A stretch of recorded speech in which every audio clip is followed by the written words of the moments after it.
Hey, y'all, welcome. It is Wednesday. And guess what? I am still on a high from the podcast launch yesterday. I hope you made it. If you didn't make it, you can always watch the replay. We had such a great time. I had the greatest guests. Everybody was just so engaging. I just want to say again, thank you so much for coming to check it out and spending your time with me because I know there are always things you could be doing because we're all so busy. So I want to say thank you for choosing to celebrate that moment with me. I really appreciate it.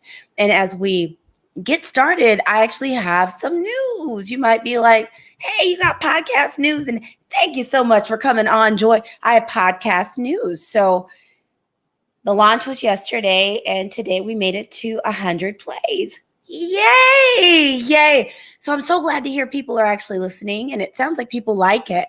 I can't wait to hear more feedback because I want to make sure I bring the best thing possible to you. But you might be wondering, what are we talking about today? Because yesterday was all about the fun.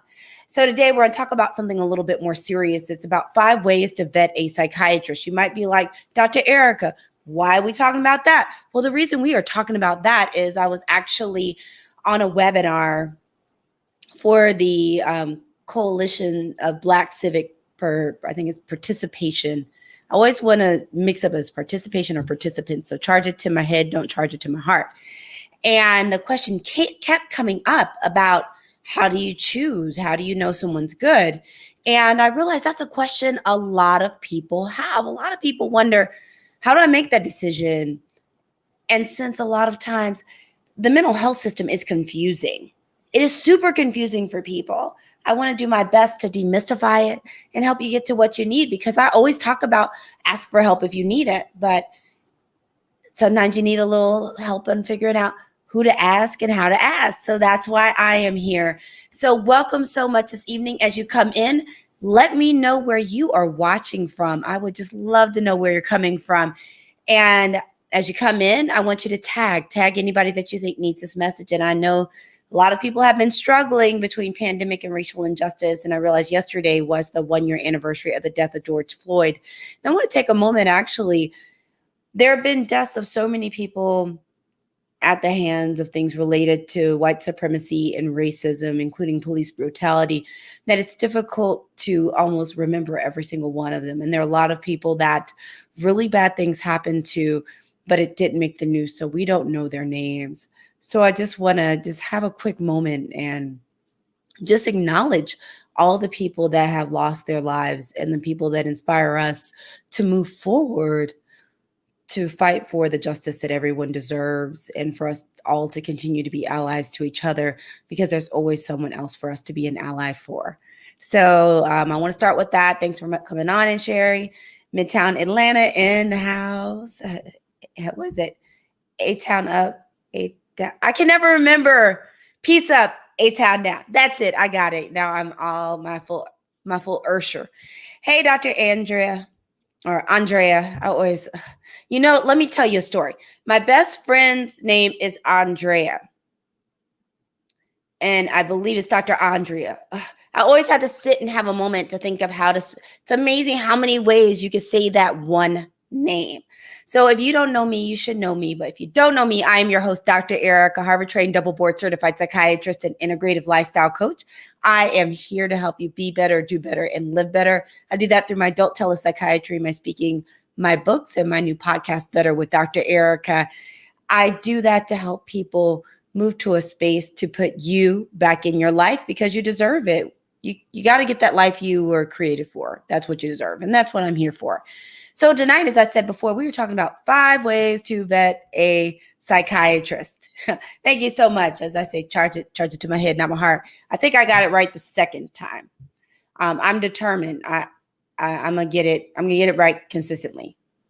I got that.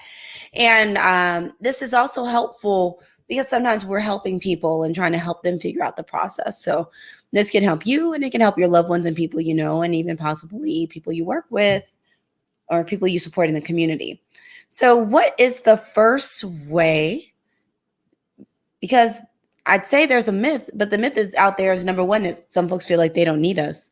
The next is that all psychiatrists are crazy. And we're not all crazy. And the other myth is that we're going to drug everybody up. So we're going to talk about some ways to make sure that you're able to get someone that you're comfortable with, because to get the best care, you have to feel comfortable and safe to be vulnerable so that people know enough information to be able to help. Hey, Whitney, what's up? I got my STL crew in the house too. Feeling the love. So the first thing is to take advantage of free consultations. And I know years ago, this wasn't really a thing, but it's starting to become a thing that people are doing complimentary consultations. I even do one in my practice. This is an opportunity. Think of it like, when you first start dating someone and you go on a coffee date or you go for a walk, and it's something that's kind of non-committal, but you can get a little information and figure out if there's any chemistry. That's what these consultations are. They're an opportunity that you get a chance to meet them. The psychiatrist gets a chance to meet you, and then you can figure out if it feels like a good fit, because you need to know if it's someone that you feel comfortable talking to, or you feel like you understand them or they understand you. So take advantage of that free consultation. They're probably a little bit more common in some of us that have private practices and cash practices, because the other thing is, I don't want you to pay your money and then be like, nah, or I don't want you to pay your money and I'm like, ooh, is it going to be a good fit? So at the end of the day, this is to serve both of us. So take advantage of consultations. Now you might be like, well, Dr. Erica, what if there is no free consultation and I can't just get in front of someone and ask questions? You can still ask questions. Asking questions doesn't have to just happen in a consultation. Is that you can ask questions over the phone, or you can call and say, hey, I'm looking for such and such and such and such. So I'll use an example that a lot of times, sometimes people may want someone that is more culturally aligned with who they are. So I know quite a few people that are African American that are looking for someone to see them that's African American, partially just so sometimes people don't want to have to explain all the nuances of the Black experience. So I'm just using this as an example, but also there are times that women feel more comfortable with women.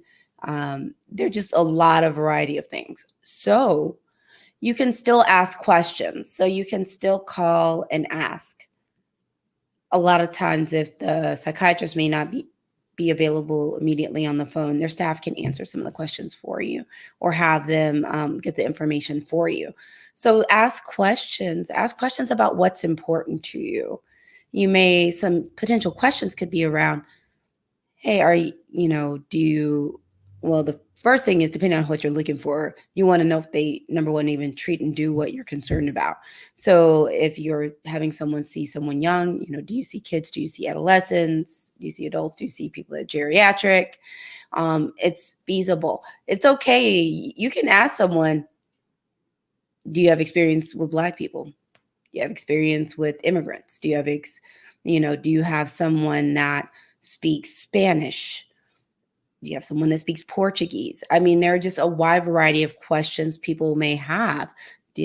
How comfortable are you with working with trauma? How comfortable are you working with someone with disabilities or significant medical illnesses? There's just a wide variety of questions. Do you work with families? Do you work with couples? But no question is a bad question. No question is a stupid question. And if someone makes you, to me, this is one place where you're also vetting. If someone shames you or makes you feel uncomfortable because you asked a question, guess what? It's probably not a good fit. The next one is like phone a friend. That another way to vet someone is just like, I use this example. I will speak for a moment, have a moment with Black culture. Everybody watching this may not be Black, but a lot of times we will talk to each other to ask about who does your hair. And you get a recommendation because someone else has used someone and they did a good job. And that's another way to vet someone. Ask your friends, family, other people, who they use, because it's amazing how many people have seen people. And it's kind of like getting an endorsement. Okay, you use them, they're cool. So that way that's another way to vet someone. The next is, it's the age of the internet. You can read reviews, but I want to give you a caveat with reading reviews. Sometimes you have to read reviews with a grain of salt, because there are certain things people get mad at psychiatrists for. I know you might be like, how can someone get mad at this face? Well, people do get mad at this face. So sometimes we'll also get angry reviews because people couldn't get their Xanaxes or their Adderall or things that they really wanted and someone said no. But reviews are still helpful, so you can look at reviews. The next is, just like you phone a friend, you can ask your doctor. Your doctor, because at times, sometimes your doctor, sometimes they'll go from a list, but sometimes there'll be people they know personally. So they're typically, when I refer people or someone asks me, hey, do you know someone that does such and such? I typically will tell them people I know personally. And if I don't know them personally, I'll tell them I've heard they're okay. I don't know them. I don't know their work personally. But if it's someone I know personally, I'll say, oh, I really know them and they're really good. So your doctor is also a resource. Your primary care doctor. Joy is full of the jokes. She's full of all the jokes. You ain't really trying to get no Xanax. I know you. So ask your doctor. That's number 5. But guess what? I said 5 ways, but I'm giving you a bonus. The next is do your research. There are a couple of things that are always good to do. And this isn't just for psychiatrists. This is for any kind of doctor. Comes up also a lot for people doing procedures, because we have had some issues with some scope of services, not necessarily all in psychiatry, but even when it comes to some procedures that are aesthetic, that you'll have people doing them that aren't plastics or derm or something like that, is do your research. There's way too much information about us on the web. There is. It's so much that sometimes we're actually uncomfortable about it. So do your research. Make sure, look to see if people are board certified. Look to see where they went to school. And, I'm not someone to say that if they didn't go to Harvard, it's bad. There are lots of great schools, but you want to make sure people actually have the appropriate credentials, because there are so many different types of credentials out there now that sometimes people will say doctor, but they're a doctor of something else and they're not a medical doctor. So you want to be able to determine between an MD and a DO.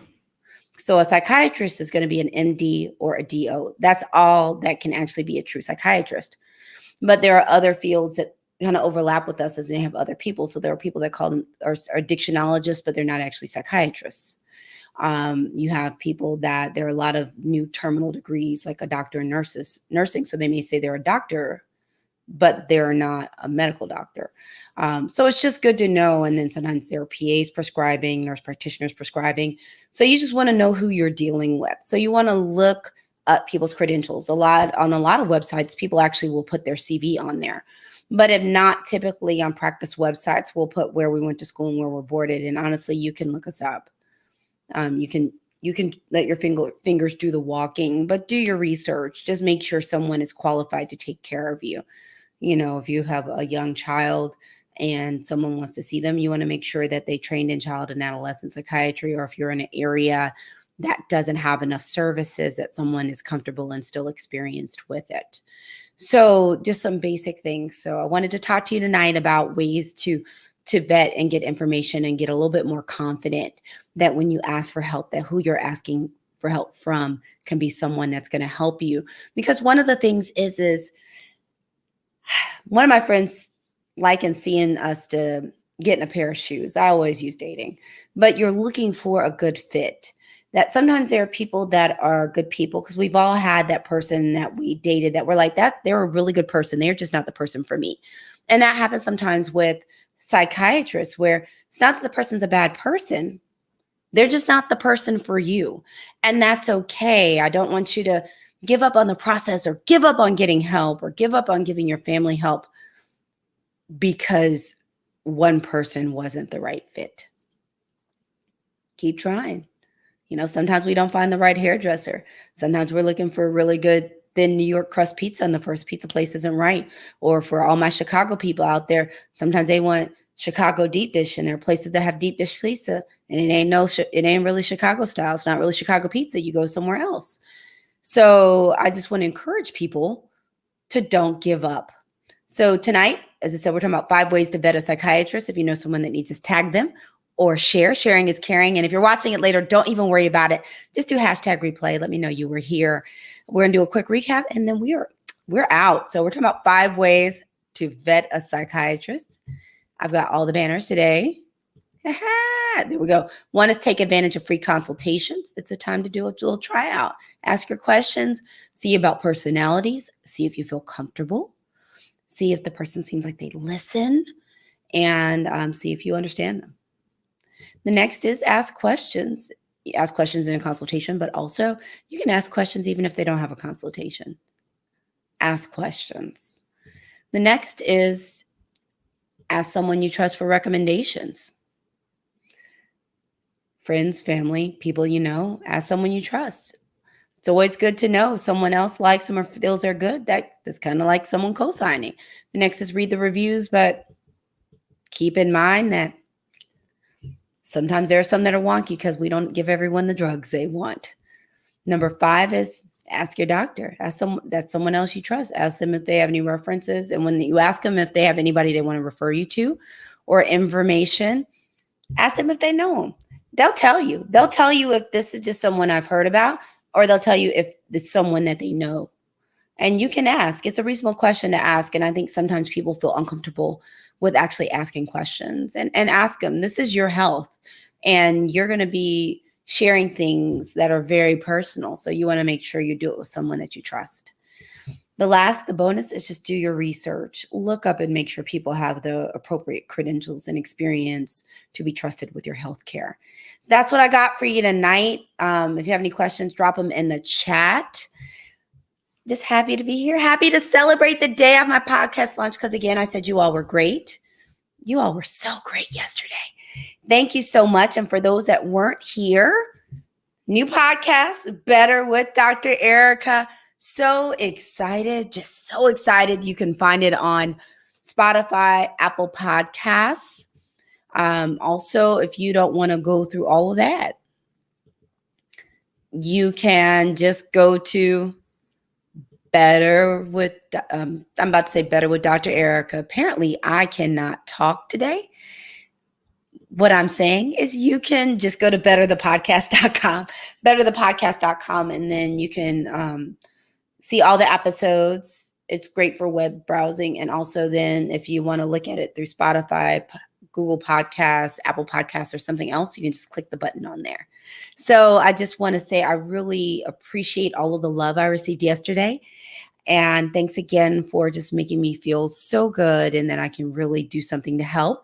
Please listen. If you have not listened, please check it out. Let me know what you think. Hit subscribe and review. And I think I told you the other night, the thing I learned is the rate and review tends to be on Apple Podcasts. But if you're on there, can you give me 5 stars? I feel like the Uber driver, 5 stars. And leave a review if you listen and like what you heard. I really appreciate it. It will help me get to new and noteworthy. But this is my last day on for the week because we cut down to just Tuesdays and Wednesdays. I will be back next Tuesday at 7 for Growth Groove with Dr. Erica. You know how to find me on the internets. Check out the podcast. And, if you have any direct messages or anything you want to send about something that you're interested in hearing me talk about, let me know. Maybe we can make something happen. That's what I got for you. Same homework or prescription is always make sure you call at least one person and tell them that you love them. I bet they'll tell it to you back. Please be safe. Take care of yourself. Give yourself a big hug and show yourself some love.